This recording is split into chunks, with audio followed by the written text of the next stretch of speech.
Good morning students. आज हम लोग संस्कृत का चैप्टर नंबर 6 पढ़ेंगे, ज्ञान गंगा। अभिवादनशीलस्य नित्यं वृद्धोपसेविना चत्वारि तस्य वर्धन्ते आयुर्विद्या यशो बलम्। इसमें बताया गया है कि जो लोग सद्गुणी होते हैं, अभिवादनशील होते हैं, उनका हर तरफ से लाभ ही लाभ होता है।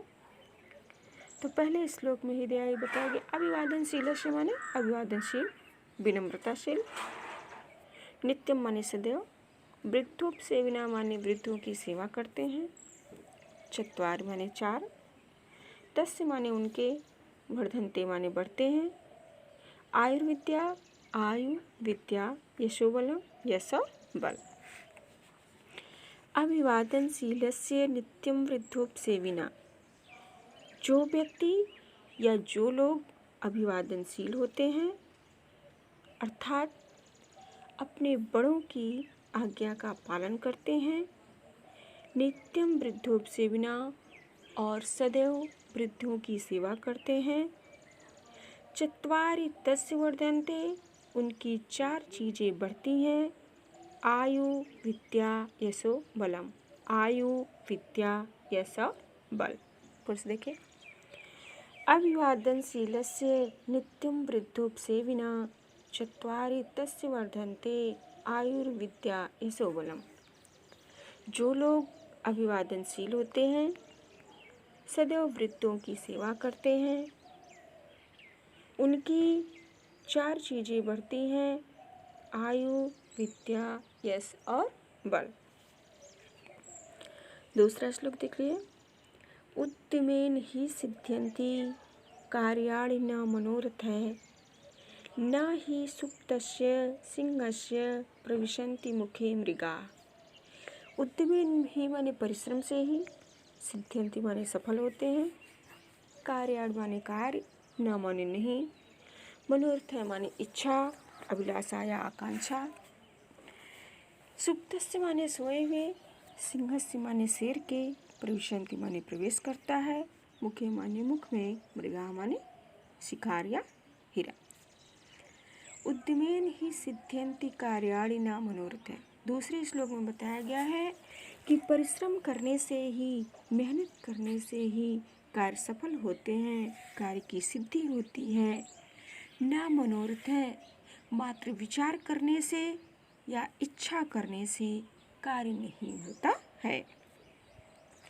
न ही सुप्तस्य सिंहस्य प्रविशन्ति मुखे मृगा, जिस प्रकार सोए हुए शेर के मुख में मृग या शिकार स्वयं प्रवेश नहीं करता है, अर्थात शिकार के लिए शेर को भी परिश्रम या मेहनत करनी पड़ती है।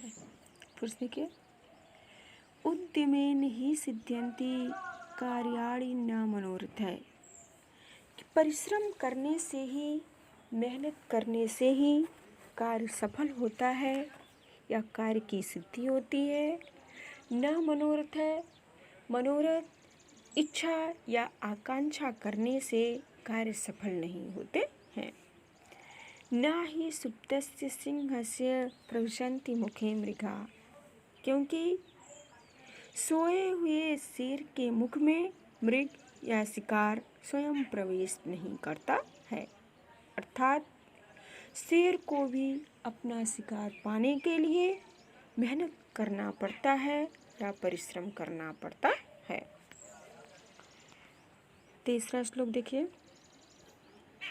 परोपकाराय फलन्ति वृक्षा, परोपकाराय वहन्ति नद्या, परोपकाराय दुहन्ति गावा, परोपकारार्थम इदम शरीरम। परोपकाराय माने परोपकार के लिए या दूसरों के कल्याण के लिए, फलन्ति माने फलते हैं, वृक्षा माने वृक्ष, परोपकाराय वहन्ति नद्या, वहन्ति माने बहती है, नद्या माने नदियाँ, परोपकाराय दुहन्ति गावा, परोपकाराय माने परोपकार के लिए ही, दुहन्ति माने दूध देती हैं, गावा माने गायें, परोपकार्थम इदम शरीरम, इदम माने यह, शरीरम माने शरीर। देखिए, परोपकार के लिए इस श्लोक में कहा गया है कि प्रत्येक व्यक्ति को परोपकारी होना चाहिए, दूसरों का कल्याण करना चाहिए, कभी किसी की बुराई नहीं करनी चाहिए। कि और आपको यह समझाने का प्रयास किया गया है वृक्षों और नदियों के माध्यम से कि ये सब भी किस प्रकार से सबका कल्याण करते हैं, सबका परोपकार करते हैं। तो देखिए, परोपकाराय फलन्ति वृक्षा। क्या आपने कभी वृक्ष को, जो वृक्ष पर फल लगे होते हैं, क्या आपने कभी उसको स्वयं उसको खाते हुए देखा है? नहीं, यानी वृक्षों का जो फल होता है वह कोई दूसरा ही खाता है। तो परोपकाराय फलन्ति वृक्षा, वृक्ष परोपकार के लिए फलते हैं या दूसरों के कल्याण के लिए ही फलते हैं। परोपकाराय वहन्ति नद्या, नदियाँ परोपकार के लिए ही बहती हैं। परोपकाराय दुहन्ति गावा, गायें परोपकार के लिए या दूसरों के कल्याण के लिए ही दूध देती हैं।